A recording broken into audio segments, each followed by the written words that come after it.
So what's going on, guys? Welcome back to the channel. This is my 2012 GMC Sierra. It's on a 4.7 drop. These are 20-inch Centerline rapid wheels. And today I'm gonna kind of go over everything that's on it. So to start off, I guess we'll start here at the front. This is a 2500 HD replica grill that I got off of eBay.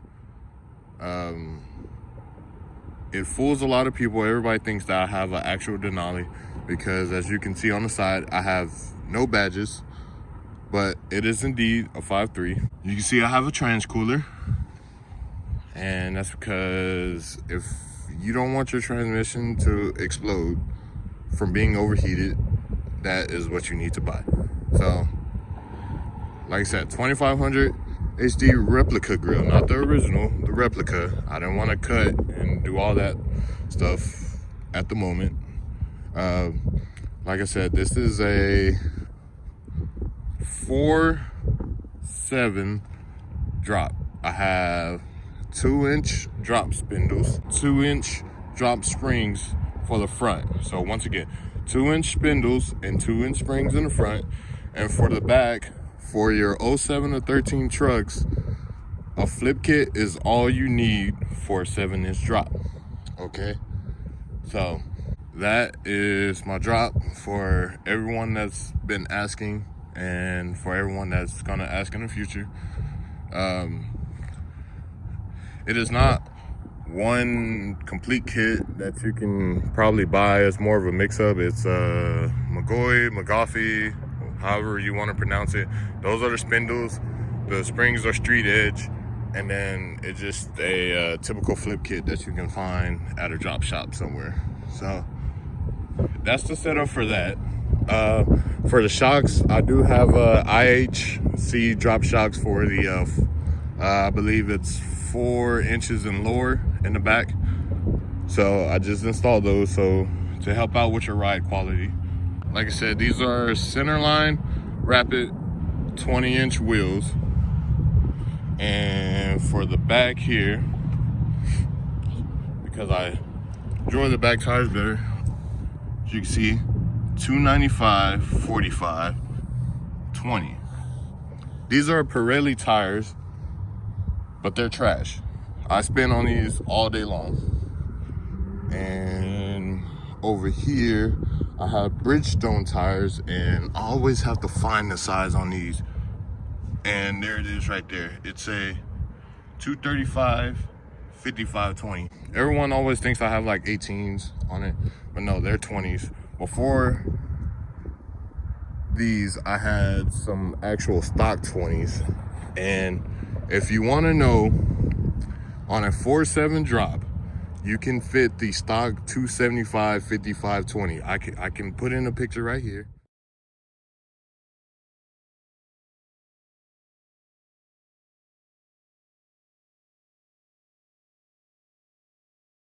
And show you that those were 275, 55, 20.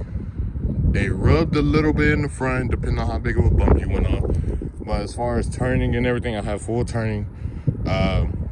You might just kind of rub up against your fender liner right here a little bit, but not something to where it's like tearing it apart. And for the back, it will tuck a little bit under the bed here. And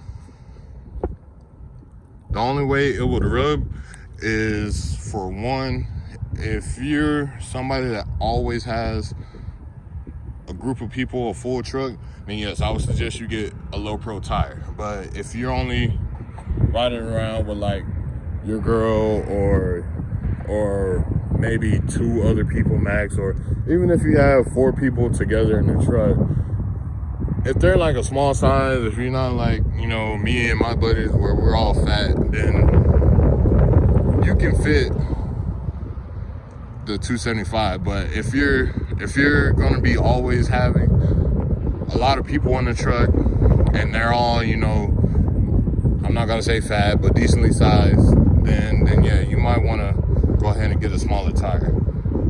I kept the 275 55 because, like I said, it was only either me and my girl or me and my homie, or, you know, I never honestly have like a full truck, so I kept that tire size. As far as performance goes, so as I said earlier, it is a 5.3. I have full bolt-on. I have a ported throttle body. I have a ported intake manifold, all by 454 Chewy on Instagram, eBay. Highly recommend that, because whenever you're doing your road races and everything, and it's time to go, you don't have that delay.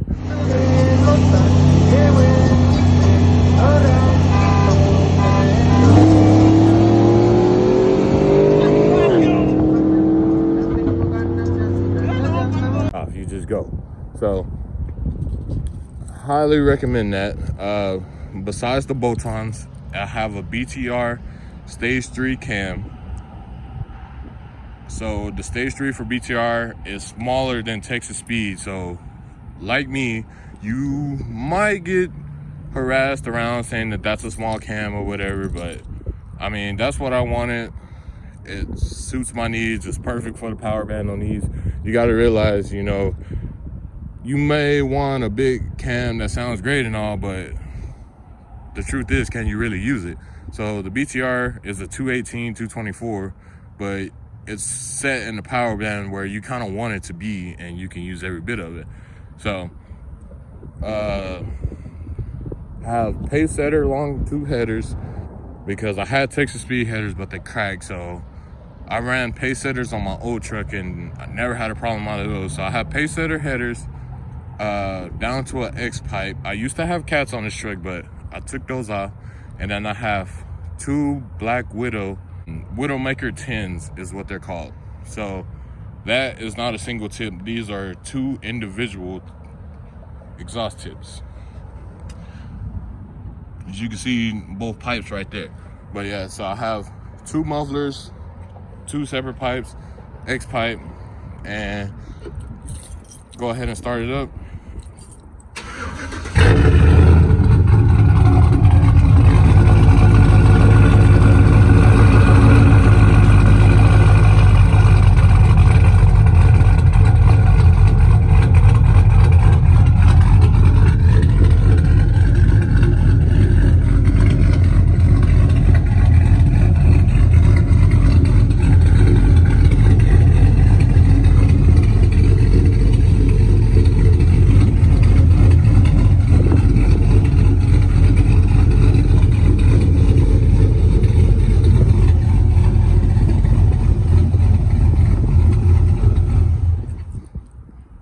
So that is what that sounds like.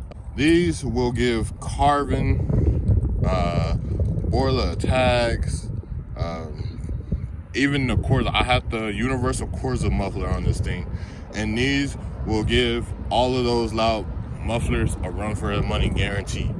People always ask what I have, and whenever I tell them Black Widows, they were like, oh, well, I never thought about trying those, but they always say it sounds good, it sounds aggressive. Believe it or not, the drone, if you're used to having droney exhaust and loud exhaust, you know, basically if you want to be seen and heard, these actually are not bad in the cab. Like, for how loud they are not bad. I mean, obviously you're gonna have drones. I mean, you're not gonna avoid that unless you have a Corsa or apparently the Borla attack people have been telling me doesn't really drone in the cab. But unless you have one of those two, you're gonna have drones. So there's no way of getting around that unless you just want to be completely quiet. But I have a cam, I want to be heard, so I'm loud. But as I was saying, not really bad in the cab. I drive this thing a lot, so it's about 45 minutes to an hour every time I take this thing to work one way. So, and I take it multiple times a week, so that tells you I'm not getting annoyed by it. This wing is not a Crespo, but it is a Crespo style, and it was handmade by a guy in DFW. So I was up there for work for a few weeks, but I used to have a SS wing, but it was for a 99 and 06, so I had to fabricate some stuff. But this one, like I said, a guy in DFW fabricated this one, and basically I just had to get some stuff filled in because, like, right here on the edges there was like this is all dirt, but there were some dips and spots that weren't filled in, so I had my buddy like fill those in for me, and I just kind of rattle canned it right now. I mean, it's not molded to the truck or anything. So we've gone over the drop, performance, wing. Other than that, as far as visual goes, like I said, I took off all the emblems. So the only emblems you will see is the GMC in the front, and I have the small GMC here on the tailgate. I have a tinted third brake light because the stock one, if they crack, you would get water on the inside of your headliner, and eventually that's gonna rot out. So every time it would rain, mine was getting water inside the cab. So I swapped it out with an LED smoke brake light. Find those on eBay, Amazon.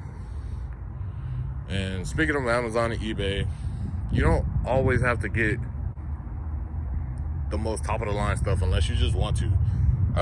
These wheels are normally like 900, 1,000 without the tires. I found them for a deal for like 400.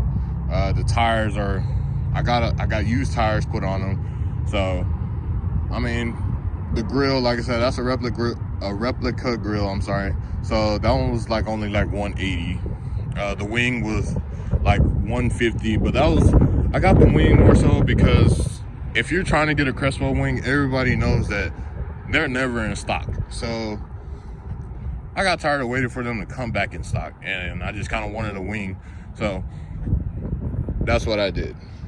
Only thing I kind of really paid full price for was would be the exhaust setup, the cam and torque converter and all that. I found those brand new. None of them were used, but I found them on Facebook Marketplace from people that just bought them and never used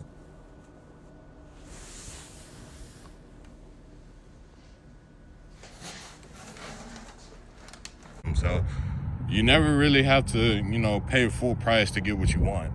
Visual mods, as I was, trying to get into, I have a 50% front windshield.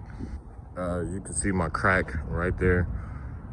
I actually have 2 cracks in it now, but kind of upset about that. But so, funny story about my windows is I told them to put the legal limit here in Texas, which is about 20 to 25%, but I told them to do 5% all the way around the back.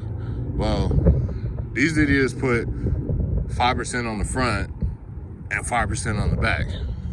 So I wasn't about to have them, make me pay to take it all off and do it over again. So I just kept it.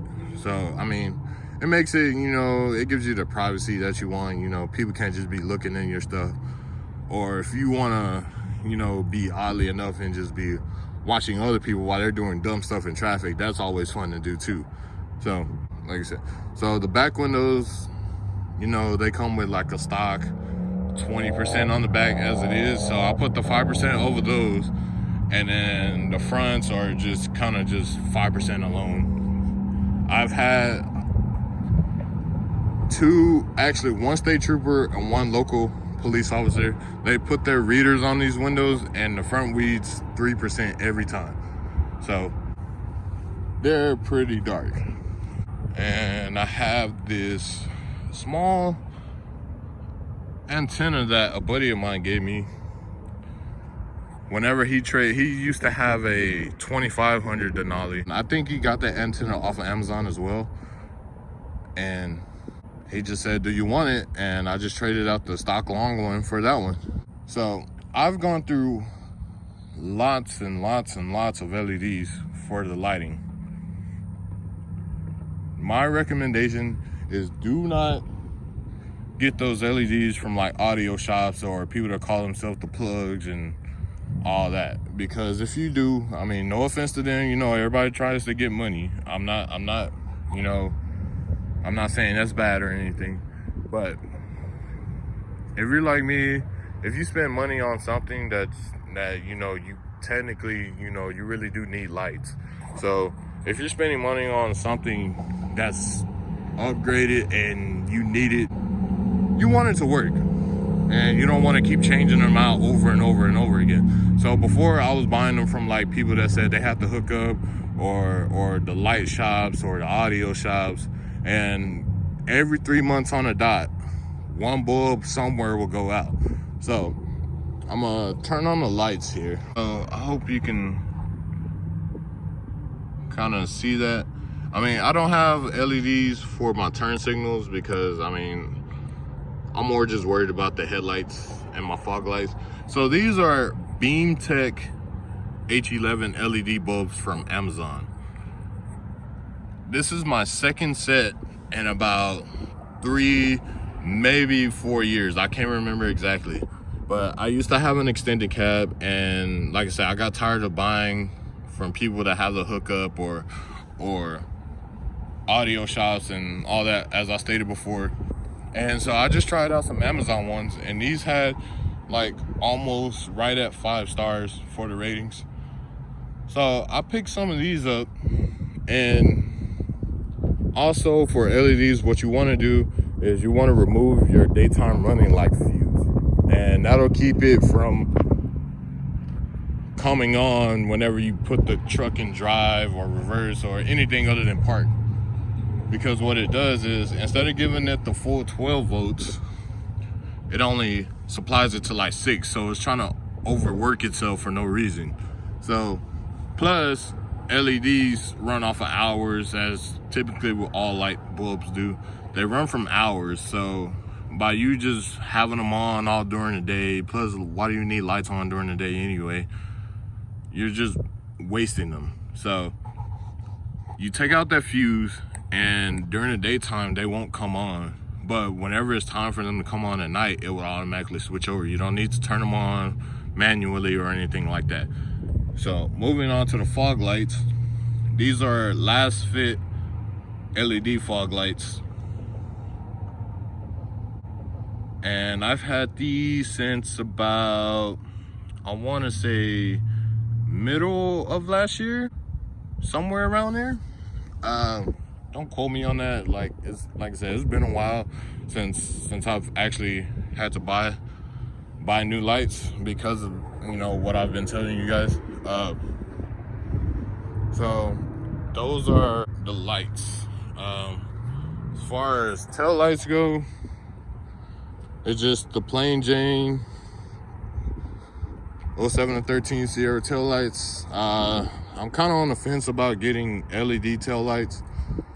Right now, I'm kind of happy with these. The only thing different, if I can find some, is get the Denali style tail lights, because they're a little bit different, and I think it'll flow well with like the wing and like everything else I got going on here.